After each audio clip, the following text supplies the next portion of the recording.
दोस्तों, ये एक adventure comedy science fiction movie है जिसमें दो लड़कों को एक एलियन मिलता है जिसके पीछे अमेरिकन सरकार लगी थी।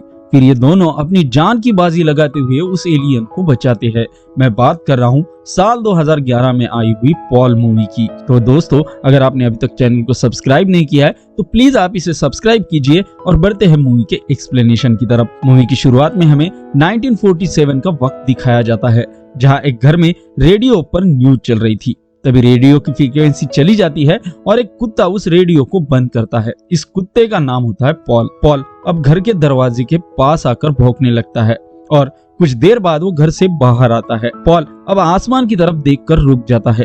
तभी उसके पीछे से घर से एक टैरा नाम की छोटी लड़की बाहर आती है। टैरा अब आसमान की तरफ देखती है तो उसे भी एक तेज रोशनी धरती पर आती हुई दिखाई देती है। पॉल कुछ समझ पाता इतने में एक स्पेसशिप आकर उस पर गिरती है और स्क्रीन ब्लैकआउट होती है। अभी अगले सीन में हमें साल 2011 का वक्त दिखाया जाता है जहाँ पर हम दो दोस्तों को देखते हैं जिनके नाम विली और क्लाइव होते हैं।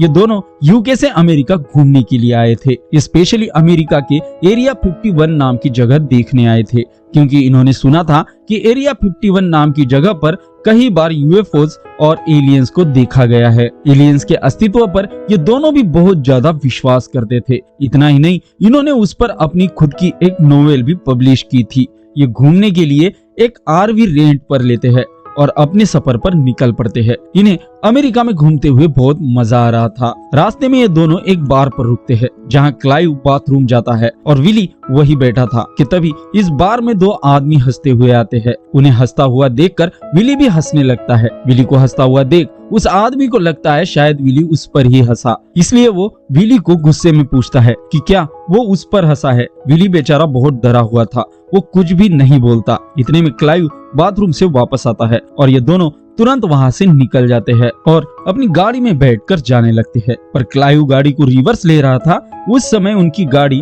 उन दो आदमियों की गाड़ी से टकराती है। अब ये दोनों और भी डर जाते हैं और वहाँ से तुरंत निकल जाते हैं। ये लोग एरिया 51 नाम की जगह के पास आ जाते हैं। वहाँ एक जगह रुककर बोर्ड के साथ ये फोटो खींचते हैं। पर तभी इन्हें उन लोगों की गाड़ी आती हुई दिखती है जिनकी गाड़ी को इन्होंने यहाँ आते समय टक्कर मारी थी। उस गाड़ी को देखकर ये तुरंत अपनी गाड़ी की तरफ भागते हैं और यहाँ से निकल पड़ते हैं। पर उन लोगों की गाड़ी तेजी से आगे बढ़ रही थी। तभी क्लाइव उस गाड़ी को देखता है तो ये गाड़ी उनकी नहीं बल्कि किसी और की थी, इसलिए क्लाइव उस गाड़ी को आगे जाने देता है। पर थोड़े ही आगे जाकर उस गाड़ी का एक्सीडेंट हो जाता है। ये दोनों तुरंत अपनी गाड़ी रोकते हैं और उस गाड़ी के पास आकर देखते हैं तो उन्हें उस गाड़ी में कोई भी दिखाई नहीं देता। तभी इनके पीछे अंधेरे में से इन्हें कोई आवाज देता है और जब वो अंधेरे से रोशनी में आता है तो ये देखते हैं कि इनके सामने अपने हाथों में सिगरेट लिए एक एलियन खड़ा होता है, जिसे देखते ही क्लाइव तुरंत बेहोश हो जाता है। हालांकि विली उसे देखकर बेहोश नहीं हुआ, पर उसे अपनी आंखों पर यकीन नहीं हो रहा था। वो एलियन विली से उसकी भाषा में बात कर रहा था। वो विली से कहता है कि मुझे तुम्हारी मदद चाहिए, मेरा नाम पॉल है। पर बेचारा विली बहुत डरा हुआ था। पॉल विली से कहता है कि मेरा शिप क्रैश हुआ था, अगर तुमने मेरी मदद नहीं की तो मैं आज रात को ही मर जाऊंगा। विली बेचारा उसे हाँ तो नहीं कहता, पर विली की खामोशी को पॉल उसकी हाँ समझता है।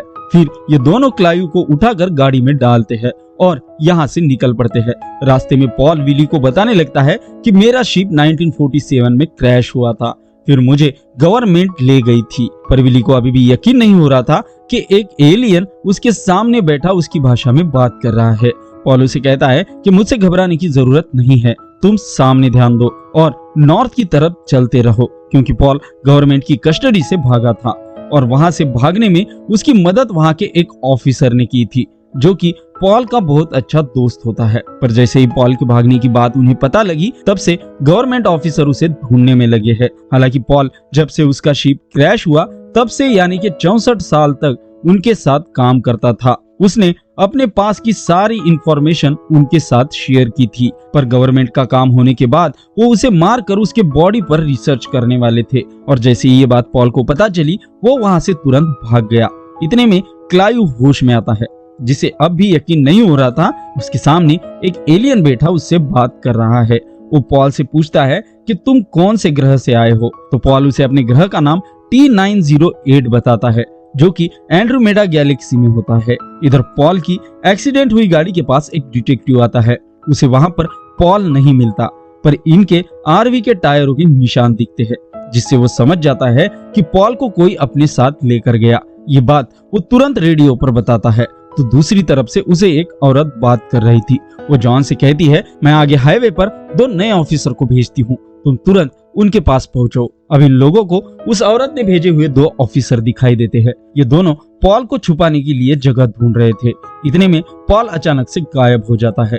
ये गाड़ी को रोकते हैं। वो दोनों ऑफिसर जब इनकी गाड़ी की तलाशी लेते हैं तो उसमें इन्हें पॉल दिखाई नहीं देता। फिर वो इन्हें जाने देते हैं। इन दोनों को भी समझ में नहीं आ रहा था कि आखिर पॉल कहाँ गया। तभी पॉल एकदम से इनके सामने विजिबल होता है। दरअसल पॉल कभी भी गायब हो सकता था, पर इसके लिए उसे अपनी सांस रोक के रखनी पड़ती। सुबह जॉन उन 2 आदमियों के पास आता है और उन्हें गाड़ियों के बारे में पूछता है। तो वो कहते हैं कि यहाँ से एक आरवी गुजरी है, जिससे जॉन समझ जाता है कि वो इसी रास्ते से आगे बढ़े हैं। इधर ये लोग एक फ्यूल स्टेशन पर फ्यूल भरवाने रुकते हैं और अपने साथ कुछ खाने की चीज लेकर चले जाते हैं। फिर ये अपने अगले सफर पर निकल पड़ते हैं। तभी इनकी गाड़ी से एक चिड़िया टकराती है। ये लोग गाड़ी रोककर उसके पास आते हैं तो वो मर गई थी। पॉल उसे अपने हाथ में उठाता है और अपने पावर से फिर एक बार उसे जिंदा करता है। ये देखकर ये दोनों भी सोचते हैं कि पॉल कितना अच्छा है, उसने मरे हुए पक्षी की जान लौटा दी। पर तभी पॉल उस पक्षी को खा लेता है। ये देखकर इन दोनों के तो होश ही उड़ जाते हैं। इधर जॉन और वो दोनों ऑफिसर उस फ्यूल स्टेशन पर भी आ जाते हैं, जहां उन्हें पता चलता है कि वो लोग यहाँ आए थे। अब रात हो जाती है और ये तीनों एक प्राइवेट पार्किंग में रात को रुकने का सोचते हैं, जहाँ की ओनर एक लड़की होती है जो इन्हें उसका नाम रूथ बताती है। रूथ की एक आंख बचपन से ही खराब होती है। रूथ को देखते ही विली उसे अपना दिल दे बैठता है। विली उसे कहता है कि हम 2 आदमी हैं और रात भर यही रुकेंगे। रात को ये तीनों खाना खाकर पार्टी करने लगते हैं और साथ में नाचने भी लगते हैं। इतने में रूथ जो अपने कपड़े लेने आई थी, उसे इनके गाड़ी के पास पॉल के पैर दिखते हैं। वो उनके पास जाने वाली थी कि इतने में उसे उसके डैड आवाज देते हैं और वो घर के अंदर चली जाती है। सुबह जब ये तीनों गाड़ी में सो रहे थे तो रूथ गाड़ी का दरवाजा खोलने के लिए कहता है। पॉल तुरंत टॉयलेट में जाकर छिप जाता है। विली जब दरवाजा खोलता है तो रूथ बिना पूछे अंदर आ जाती है और इन्हें उस तीसरे आदमी के बारे में पूछने लगती है। ये दोनों उसे इस बात पर सफाई दे ही रहे थे कि तभी पॉल अंदर से आवाज देता है और कहता है कि मैं अंदर हूँ। रूथ का ध्यान भटकाने के लिए विली उसके टी शर्ट की तारीफ करता है। तो रूथ उसे कहती है कि उसे ये टी शर्ट चर्च ने गिफ्ट दिया और इसी बात से इनमें बहस हो जाती है। रूथ कह रही थी कि यह दुनिया गॉड ने बनाई है, कि यह दुनिया किसी ने नहीं बल्कि अपने आप बनी। इनकी बहस सुनकर पॉल तुरंत बाहर आता है। उसे देखते ही रूथ बेहोश हो जाती है। अब रूथ ने पॉल को देख लिया था तो ये उसे यहाँ नहीं छोड़ सकते, इसलिए इनके बीच तय हो जाता है कि वो रूथ को भी अपने साथ ले जाएंगे। पर आइडेंटिफिकेशन के लिए क्लाइव ने दिया हुआ पासपोर्ट अभी भी रूथ के घर में ही होता है। तो पॉल गायब होकर वो पासपोर्ट लाने जाता है। उसे वो पासपोर्ट मिल जाता है, लेकिन उसके फोटो को देखकर उसकी हंसी छूट जाती है और वो विजिबल हो जाता है। इतने में रूथ के डैड उसे देख लेते हैं और गन लेकर उसके पीछे भागते हैं, पर पॉल सही समय पर गाड़ी में आ जाता है। कुछ देर बाद रूथ को होश आ जाता है, पर अब भी वो गॉड को लेकर बहस ही कर रही थी। पॉल उसके सर पर हाथ रखकर उसे अपना सारा ज्ञान देता है, जिससे दोनों भी बेहोश हो जाते हैं। रूथ को जब होश आता है तो वो भी समझ जाती है कि साइंस कितनी जरूरी है। पॉल अब रूथ के पास आता है और उसे चश्मा उतारने के लिए कहकर उसके खराब हुई आंख पर हाथ रखता है और कुछ समय बाद जब वो हाथ हटाता है तो उसकी आंख अब बिल्कुल ठीक हो गई थी। वो बहुत खुश हो जाती है। जॉन अब भी इन लोगों को ढूंढ रहा था। इधर रूथ का डैड भी इन लोगों के पीछे था। शाम को ये खाने के लिए एक जगह पर रुकते हैं। उस होटल में आकर रूथ अपने डैड को कॉल करती है, पर उसके डैड का फोन जॉन के पास होता है। वो उसे उसकी लोकेशन पूछता है, पर रूथ उसे बताने से मना करती है। इस पर वो उसे बातों में उलझाए रखता है, पर रूथ उसकी चाल समझ जाती है और इन लोगों को तुरंत यहाँ से लेकर चली जाती है और ये वहां से एक दूसरी जगह पर आकर रुक जाते हैं। फिर ये जंगल में एक जगह आग जलाकर एक दूसरे से बातें करते हुए सो जाते हैं। जब सुबह ये जगते हैं तो रूथ इनके पास नहीं होती। उसने विली के सर पर एक नोट लिखी थी कि वो गाड़ी में गई है। अब ये गाड़ी की तरफ निकल पड़ते हैं। पर इन्हें गाड़ी के पास पहुंचने में एक हाईवे पार करना था और पॉल कहता है कि वो इतनी देर तक सांस रोक कर नहीं रख सकता। इसलिए ये दोनों पॉल को एक काउबॉय का कॉस्ट्यूम पहनाते हैं और गाड़ी तक ले जाने लगते हैं। रास्ते में क्लाइव को एक दुकान में तलवार दिखती है और वो उसे खरीदने की जिद करता है। पॉल विली से कहता है कि तुम गाड़ी यहाँ लेकर आओ, तब तक मैं और क्लाइव तलवार खरीदते हैं। इस दुकान में पॉल के पास एक लड़का आता है जो पॉल को देखकर बिल्कुल भी नहीं डरता। पॉल उसे एक किताब देता है, वो लड़का उसे अपने पास रख लेता है। तभी इस दुकान में वो दो ऑफिसर भी आ जाते हैं। उन्हें देखकर पॉल एक स्टैचू की तरह खड़ा हो जाता है, लेकिन वो ऑफिसर यहाँ से जाते समय फिर एक बार पॉल के पास आता है और उसे नजदीक से चेक करने लगता है। तभी पॉल उसे दूर रहने के लिए कहता है और ये लोग यहाँ से भाग जाते हैं। इतने में वहाँ गाड़ी लेकर विली भी आ जाता है। वो ऑफिसर इन्हें शूट ही करने वाला था, वो लड़का उस ऑफिसर को किक मारता है और इन्हें भागने का मौका मिल जाता है। इनके गाड़ी के पीछे तुरंत वो गाड़ी से पीछा करने लगते हैं। तभी ये लोग अपनी गाड़ी को एक जगह छुपा लेते हैं। यहाँ पॉल इन्हें कहता है कि जिस ऑफिसर ने भागने में उसकी मदद की, उसी ने मेरे प्लेनेट पर सिग्नल भेजा था। मेरा शिप आज रात को यहाँ पर आ जाएगा, तो इन्हें उसे लोकेशन के लिए एक सिग्नल देना होगा। इस पर ये लोग मार्केट जाकर कुछ पटाखे खरीदते हैं। अब ये लोग उस घर के पास आते हैं जिसे हमने मूवी की शुरुआत में देखा था। वो जब उस घर के दरवाजे को नॉक करते हैं तो अंदर से एक बूढ़ी औरत आ जाती है जो पॉल को देखकर इन्हें घर के अंदर लेती है। वो पॉल पर गुस्सा होने लगती है और उसे कहती है कि तुम्हारा शिप मेरे डॉक पर क्रैश हुआ था। दरअसल ये बूढ़ी औरत वही लड़की टैरा होती है जिसे हमने मूवी की शुरुआत में देखा था। उस दिन टैरा का कुत्ता मर गया था। फिर उसने पॉल को स्पेसशिप से बाहर निकालकर उसका अपने घर में लेकर तब तक ख्याल रखा जब तक उसकी तबीयत ठीक ना हो जाए और गवर्नमेंट के आदमी उसे ले ना जाए। पॉल को पॉल ये नाम टैरा नहीं दिया था, वो भी अपने पॉल नाम के कुत्ते की याद में। इतने में यहाँ जॉन अपने दोनों आदमियों के साथ आ जाता है। वो घर में टेयर स्मोक गैस फेंकता है। पॉल तुरंत घर का दरवाजा खोलता है और जॉन के सर को पकड़ लेता है, जिससे ये दोनों भी बेहोश हो जाते हैं। फिर ये लोग वहां से पॉल को उठाकर भाग जाते हैं। एक ऑफिसर खिड़की से इन पर गोली चला रहा था, पर घर का गैस ऑन होने की वजह से वहां बहुत बड़ा ब्लास्ट हो जाता है। अब ये गाड़ी में आकर बैठ जाते हैं और यहाँ से आगे के सफर के लिए निकल पड़ते हैं। जॉन फिर एक बार इनका पीछा करने लगता है।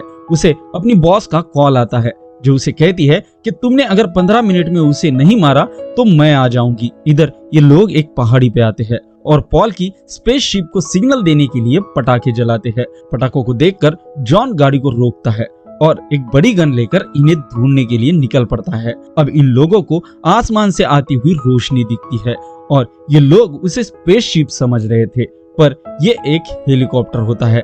वो जब जमीन पर उतरता है तो उसमें से जॉन की बॉस बाहर आती है, जिसके साथ कुछ गार्ड भी होते हैं।